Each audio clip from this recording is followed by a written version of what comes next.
Listen and choose. Choose the best response. I think I mixed up our reservation dates.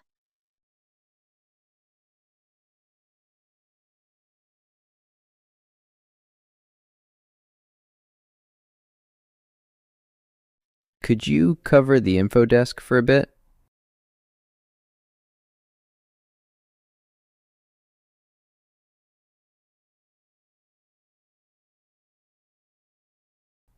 Would you be willing to co-author this section with me?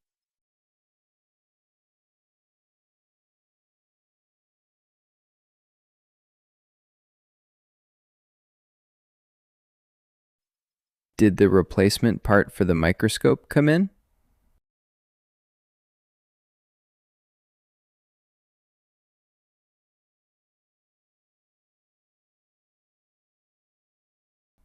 Why did the seminar room change at the last minute?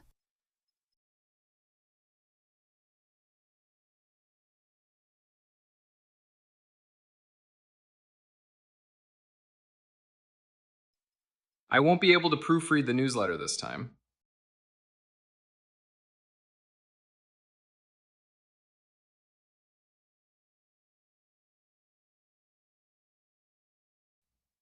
Didn't the farmers' co-op meeting start at 6?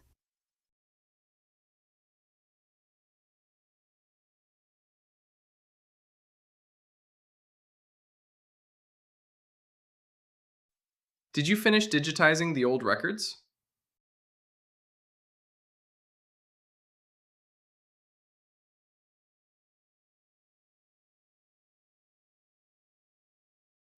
I've got some thoughts on the mural design.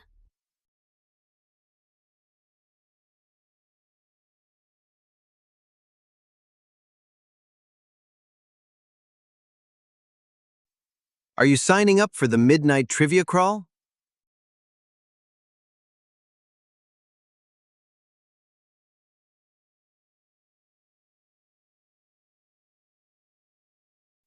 We're nearly out of chalk in the art room.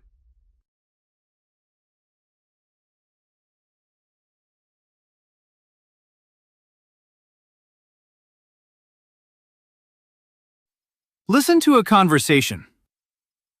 I just got back the peer reviews on my article, and one reviewer wants a complete rewrite. That sounds rough. What's their main objection? They think my methodology section doesn't justify my sample size.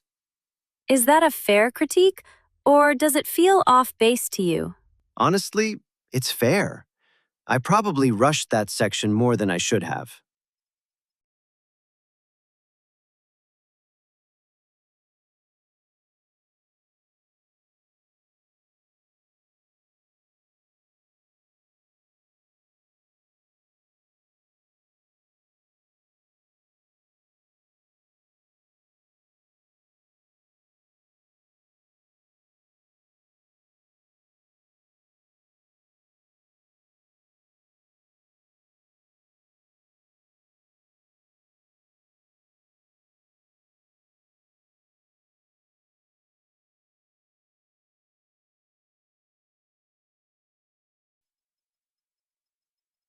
Two.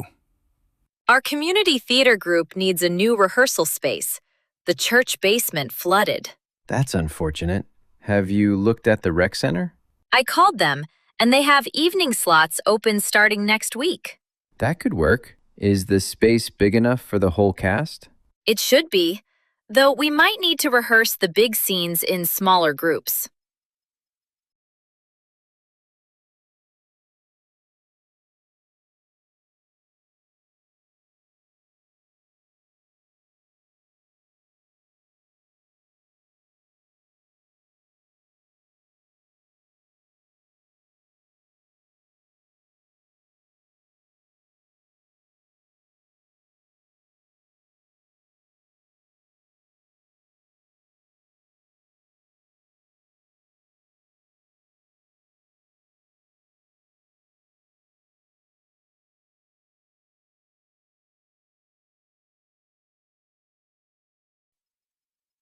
Three. My advisor suggested I apply for a research grant I hadn't heard of before. What's it for? It funds fieldwork specifically for graduate students studying coastal ecosystems. That sounds like a perfect fit for your project. Is the application difficult? Not too bad, but it requires a letter from a second faculty member, which I still need to line up.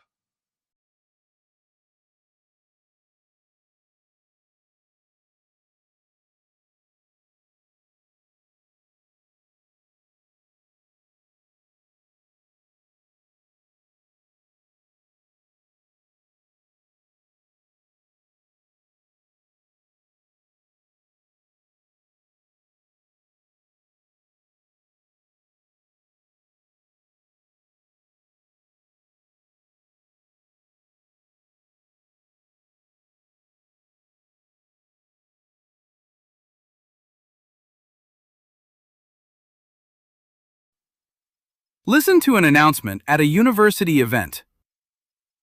The Campus Arboretum is opening a new native plants trail this weekend, featuring species used in traditional local medicine and cooking.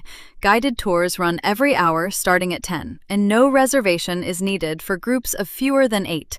Larger groups should contact the Arboretum office in advance.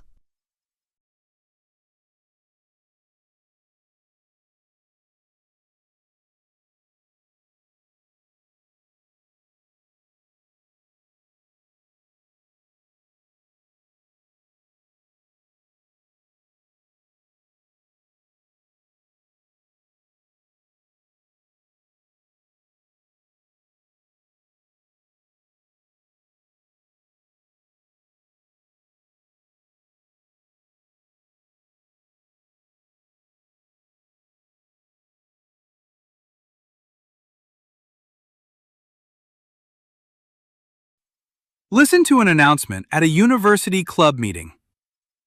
Hi everyone, quick update before we dive into tonight's game night. The Tabletop Club has been offered a storage closet in the Student Center, which means we finally won't have to haul all our games back and forth every week. Whoever's free Thursday afternoon, we could use a few hands moving boxes over.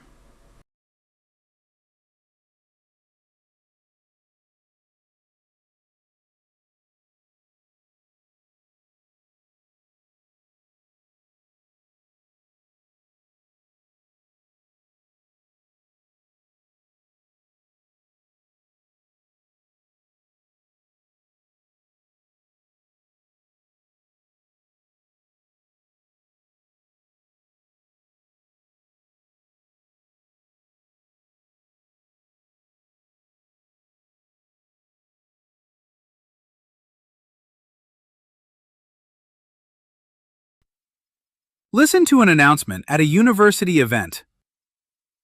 This is a reminder that course evaluations for the semester open this Monday and close in 2 weeks. Evaluations are anonymous, and students who complete evaluations for all their courses will be entered into a drawing for one of several bookstore gift cards.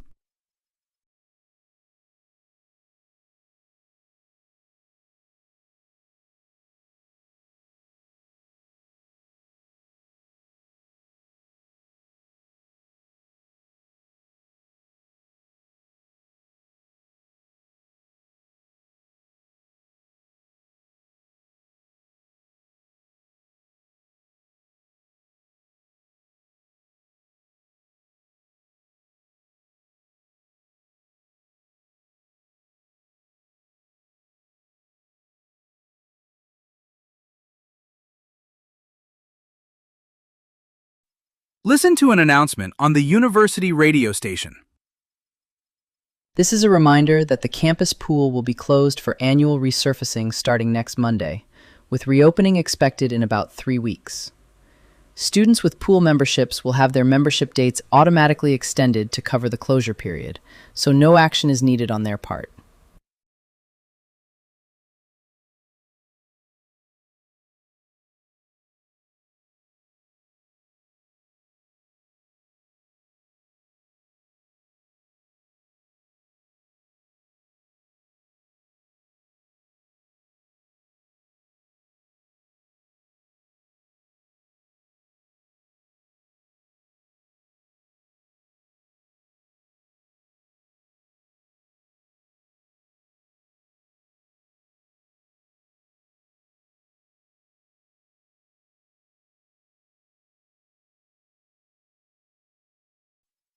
Listen to a talk on a podcast about geology. What makes a geyser erupt on a predictable schedule, sending scalding water dozens of feet into the air, when most hot springs just sit there quietly? The answer lies in an unusual underground plumbing system that acts almost like a natural pressure cooker. Beneath a geyser, water collects in a narrow, constricted channel rather than an open pool. As magma or hot rock below heats the water, it can't simply boil off freely the way it would in an open container, because the narrow channel and the weight of water above trap it under pressure. This trapped water gets superheated well above the normal boiling point without actually turning to steam, since the pressure keeps suppressing the boiling process. Eventually, a small amount of water near the top of the channel gets hot enough to flash into steam despite the pressure. That first pocket of steam expands suddenly, pushing some water up and out of the channel, which slightly reduces the pressure on all the superheated water still trapped below. With that pressure suddenly released, the remaining superheated water flashes into steam almost all at once, blasting the rest of the water violently up and out in the eruption people come to see. Afterward, the channel refills with groundwater, and the entire slow heating process starts over again, which is why geysers like Old Faithful erupt on a roughly predictable interval rather than randomly. Next, we'll look at why some geysers have unpredictable timing, while others, like Old Faithful, remain so consistent.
Listen and choose. Choose the best response. Can you double-check the seating chart before we print it?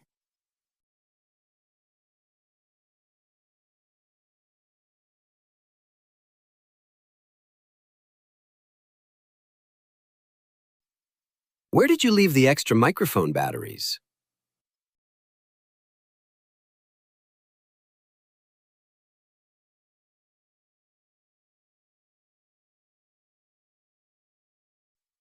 What time does the observatory open for public viewing?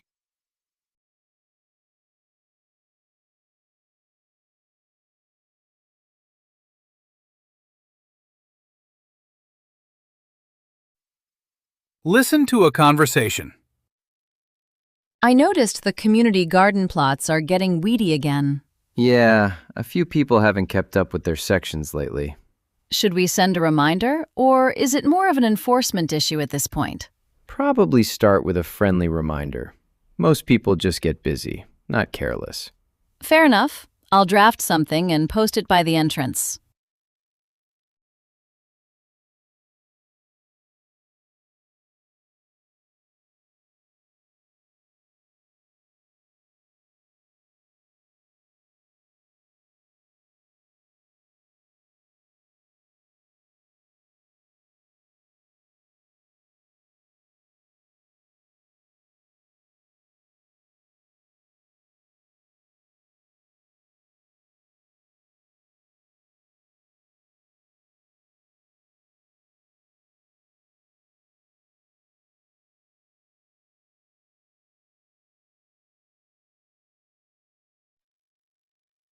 Two. The recording studio double booked our session with another band. That's frustrating. Did they offer any solution? They offered us a different time slot, but it's much later at night. Would that even work with everyone's schedule? Probably not for our drummer, so I think we need to find a different studio entirely.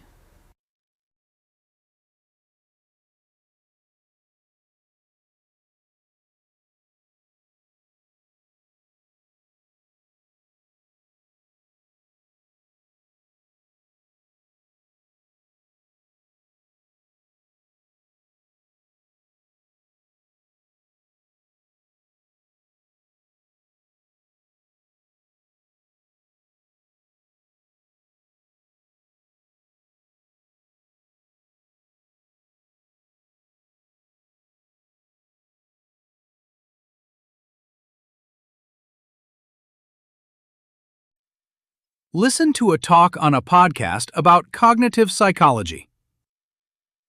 Can a memory feel completely real and vivid and still be entirely false? Decades of research in cognitive psychology suggest the answer is yes, and the implications reach far beyond the psychology lab, into places like criminal courtrooms.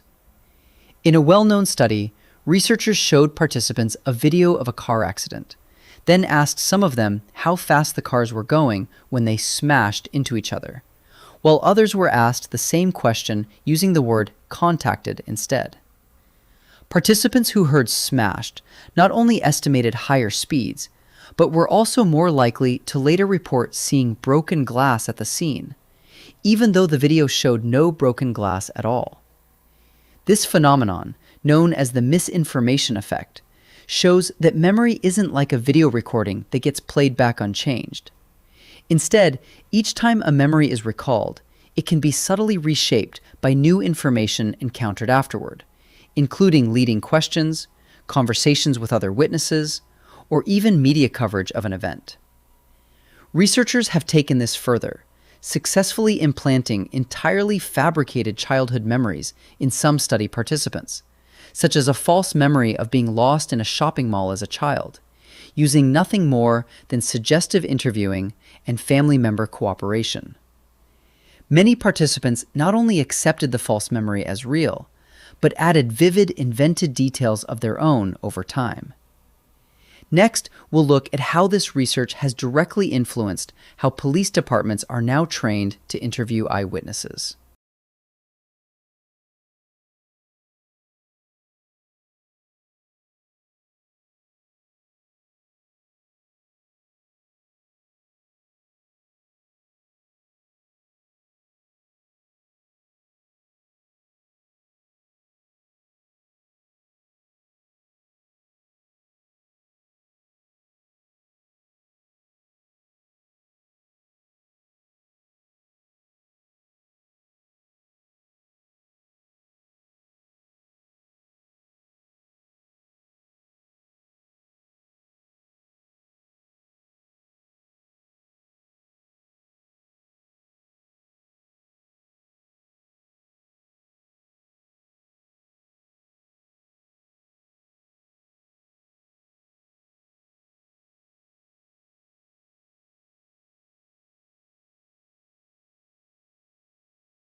Listen to a talk on a podcast about atmospheric science.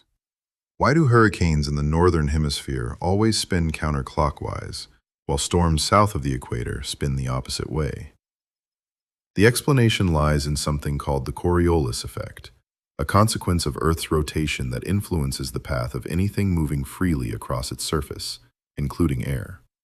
Because Earth rotates, a point on the equator is actually moving faster through space than a point near the poles, since it has to cover a much larger circle in the same 24 hours.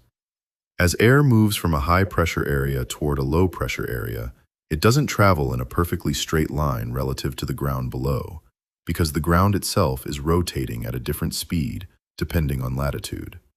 This causes the moving air to appear to curve, deflecting to the right of its path in the northern hemisphere and to the left in the southern hemisphere.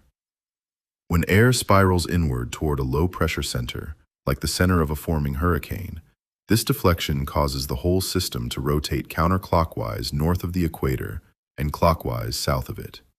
The effect is strongest at the poles and completely absent exactly at the equator, which is part of why hurricanes essentially never form directly on the equator itself, despite the warm ocean water there. It's worth noting that the Coriolis effect is far too weak to noticeably influence something small and fast, like water draining from a sink, despite a popular myth claiming otherwise. Its effects only become significant over the scale of large, slow-moving systems like storms, ocean currents, or long-range artillery, where the effect has time to accumulate. Next, we'll look at how the Coriolis effect similarly shapes the direction of major ocean currents around the globe.